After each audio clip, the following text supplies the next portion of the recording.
बातमी नागपूर मधून नागपूरच्या सीए रोडवर जिलेटिनच्या कांड्या सापडलेल्या आहेत। परिसरात मोठा पोलीस बंदोबस्त सध्या तैनात आहे। बॉम्ब शोधक पथक दाखल झाले।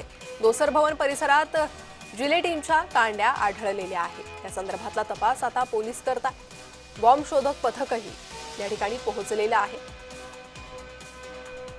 नागपुरातून ही महत्त्वाची बातमी। नागपूरच्या सीए रोड इथे जिलेटिनच्या कांड्या सापडून आलेल्या आहे, आढळून आल्या। परिसरात त्यामुळे चोख बंदोबस्त लावण्यात आलेला आहे।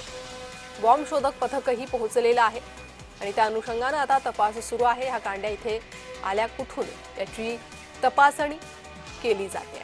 नागपूरच्या सीए रोडवर जिलेटिनच्या कांड्या सापडलेल्या आहेत। परिसरात त्यामुळे मोठा पोलीस बंदोबस्त तयार करण्यात आलेला आहे।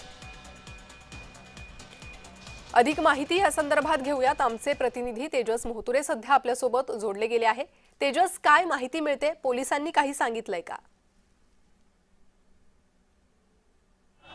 नागपुरातील जे दोसर भवन परिसर चौक आहे, या ठिकाणी जे एका इमारतीमध्ये जे ते जिलेटिनच्या कांड्या असतील हे सापडण्यात आले आणि संदिग्ध जे आहे ते वस्तू या ठिकाणी जे आहे ते सापडण्यात आलेले आहे।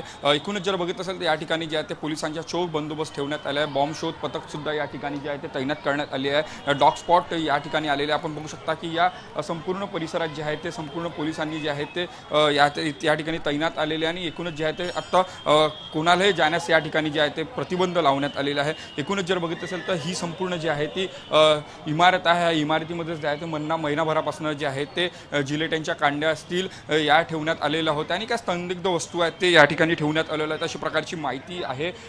लांजेवार आहेत प्राध्यापक यांच्या ह्या संपूर्ण घर आहे, या ठिकाणी हे संपूर्ण वस्तू ठेवण्यात आल्याची माहिती आहे ते पुढे आलेली आहे। आणि काटोलमध्ये जे आहे ते स्फोट झालं होतं, त्या एसबीएल कंपनीचे विस्फोटक जे आहेत ते या ठिकाणी जे होत होतं, म्हणजेच जे मॅन्युफॅक्चरिंग प्रोडक्शनच्या वस्तू जे या ठिकाणी या ठिकाणी जर बघितलं असेल तर 15 जिलेटिनच्या कांड्या असतील, 50 डिटोनेटर आणि 8 कनेक्टर जे आहे ते आढळलेले आहे। संपूर्णचा तपास जे आहे ते पोलीस जे आहे ते करत आहे। संपूर्ण यंत्रणा या ठिकाणी जे आहे ते दाखल झालेली आहे। बॉम्ब शोध पथक सुद्धा या ठिकाणी दाखल झालेले आहेत। आपण बघू शकता की जे शाळा या शाळेला सुद्धा आता सुट्टी देण्यात आली। सामोरच जे आहे ते या ठिकाणी जे आहे ते सरस्वती तिवारी हिंदी प्राथमिक माध्यमिक शाळा आहे, ते शाळेला जे आहे ते सुट्टी देण्यात आली। या परिसरात जे आहे ते दुकानं सुद्धा जे आहे ते बंद करण्याचे आदेश जे आहेत ते पोलिसांनी दिलेले आहेत। त्यामुळे या परिसरात जे सध्याच्या घडीला जे आहे ते भीतीचे वातावरण आहे जे आहे ते पाहायला मिळत आहे।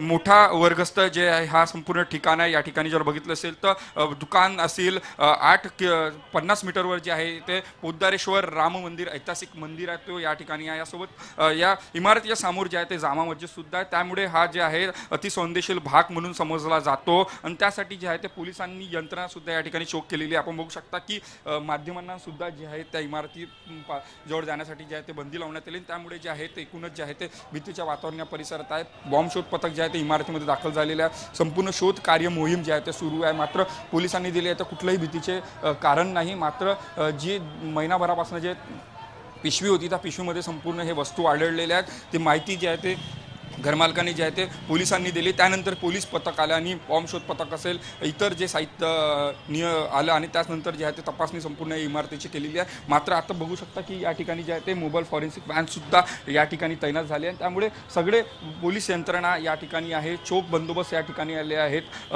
नागपूर पोलीस आयुक्त रवींद्र सिंगलसुद्धा या ठिकाणी आले आहेत। त्यांनीसुद्धा संपूर्ण भागाची जी आहे ते तपासणी केलेली आहे आणि जे काही वस्तू आहेत या वस्तूंची जे एका अर्थाने जे आहे ते चौकशी जी आहे ते केली जाते आणि त्यामुळे जे आहे ते सध्या जे आहे ते या परिसरात जे आहे ते भीतीचे वातावरण आहे। पोलिसांनी जे आहे ते संपूर्ण या ठिकाणी जे आहे ते दुकान असतील हे दुकानसुद्धा या ठिकाणी बंद करण्यात आलेले आहेत। शाळा आहे, शाळेला जे सुट्टी देण्यात आली आणि त्यामुळे एक अर्थाने जर बघितलं असेल तर या संपूर्ण प्रकरणाची जे आहे ते चौकशीसुद्धा सुरू आहे। मात्र ज्या लांजेवार जे प्राध्यापक आहेत त्यांच्या संपूर्ण इमारत आहेत, त्यांच्या इमारतीतून हे मिळालं, त्यांनी जे आहे ते प्रथम जे आहे ते पोलिसांना दिलं आणि त्यानंतर पोलीस आलं, बॉम्ब शोध पथक आली, डॉग स्पॉट आल्या, सगळ्यांनी जे आहे ते तपासणी सुरू आहेत। मात्र महिनाभरापूर्वी जे आहे ते नागपूर जिल्ह्यातील काटोल येथे जे आहे ते स्फोट झाला होता आणि त्या मॅन्युफॅक्चरिंग प्रोडक्ट्स जे आहे ते महिनाभरापासून इथं असल्याची माहिती आहे ते पुढे येत आहेत। त्यामुळे पोलिसांनी जे आहे ते तपास पूर्ण अधिक वाढवलेला आहे।